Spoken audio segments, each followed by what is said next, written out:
Listen at rustling. You can still hear a rustling sound and step around the corner to encounter a tall, dark young human woman.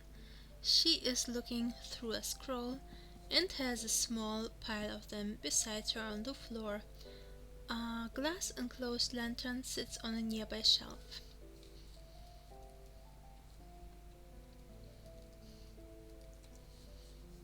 Look at Alice. The young woman is slightly tanned, lean but not unpleasantly so, and quite tall for a human, perhaps 2 or 3 pounds below 2 pads. She has long dark hair and eyes of a striking amber brown color, almost gold in the lamplight. Though not classically pretty, she has an interesting face. Um, okay. And why should I care? um, I just write down that Alice is here.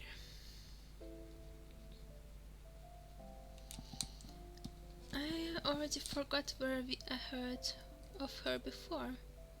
I wanted to talk to her, right? Talk to Alice. Hello, Alice greets you, looking somewhat distracted as she continues reading through a particular scroll. Hello, you say. I'm just exploring this area. A swift smile darts across the woman's face. Be welcome here then, she says. I thought when you I thought when here you I did that another librarian you were to try chase me from these treasures. She looks scornful. Always fussing they are for certain. For certain. The woman tosses her head and stamps one foot lightly, making you think of an impatient racehorse, anxious to be off and running. Her accent is intriguing, with a slight roll on the R's and a sibilance to the S. If that's so, maybe I should try saying what you said again? Or not. You introduce yourself. Alice, the young woman says, reply. Alice Likely. Alice the Likely, you said? That's an odd surname. Alice Alas. They say of me back in New Santharia that almost anything I am likely to do.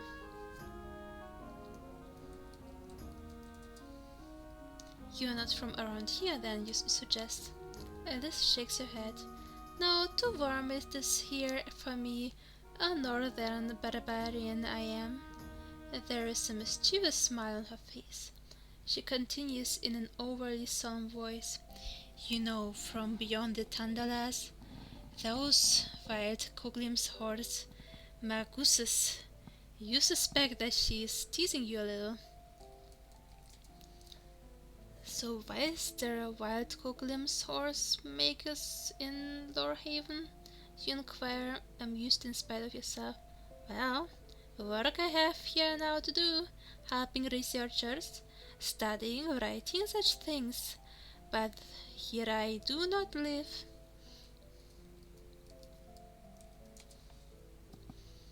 Anything, you query, raising your eyebrows? Almost anything. Alice corrects you swiftly. There are some things I will not do. There's a slight edge to her voice in spite of the smile, and you decide it would be unprofitable to continue that particular discussion. What exactly do you do here, you ask? Oh, a researcher of the compendium I am, she says easily. Right now, friend, I am helping with his work. He does not move so quickly, and I swiftly. I can move if I choose to. The sage are timid, or you may have met. He asked us to come, and we did agree. A lovely place Lorehaven is, even so hot. And the university here, so much learning. The amanders, the jewel crafters, the smiths, so interesting it all is. Her eyes are bright with enthusiasm as she scoops up her scrolls to continue working. Then she scowls briefly. If that song of Arameros I could only find. Okay, I will write that down.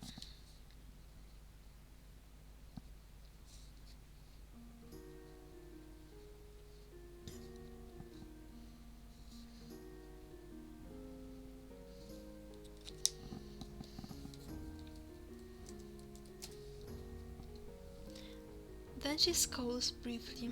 If that's okay. About that song. Yes, Alice turns to you. Here is where it should be, but can't be found. No, and where else to look I know not. Perhaps to me would you bring it if you should seal it somewhere. Yeah, sure. Yeah, I'll see to it, you reply. Alice flashes you a brilliant smile. My thanks, friend. Perchance the librarian might assist you. Of me they do not approve so much. She laughs. Why, I would not know. Her overly innocent expression belies the words somewhat. I guess I have found something that you might need. Something you have found, Mir? Alice asks delightedly, expecting you to give your find to her. I guess not. That's awkward. You recognize that Alice is trying to finish her work and politely take your leave of her. Farewell, she says. May the All Mother bless your path. She flashes you another quick smile and returns to her task.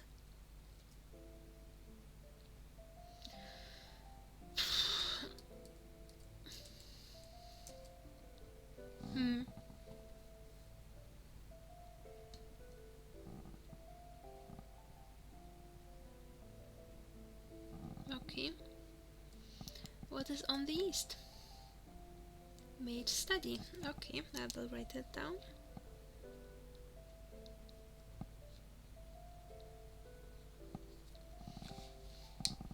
You are in a tiny windowless alcove. The room is full to the brim with books, scrolls, and strange stuff, either stored in shelves or lying spread around on the ground. The east wall is dominated by a large banner, and at one of the shelves you spot a mysterious globe, where a light flickers in it unsteadily.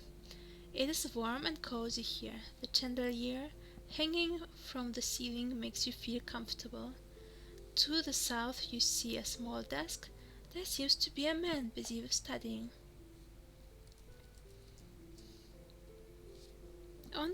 On the shelves, between skulls, caskets, potions, and parchments, you can see mostly pouches containing reagents used during practicing spellcasting. Hence also the unusual odor, being a memorable mixture of diverse strong reeking weeds. Garlic is part of it for sure, combined with sulfur, earth, ashes, salts, and what not. On the ground, lots of books are stacked on top of each other. Here and there you find a necklace, an amulet, or various other small items with symbols or runes carved into them. They seem to be placed that way intentionally, so that Geoffrey has them at hand for his researches when he needs them.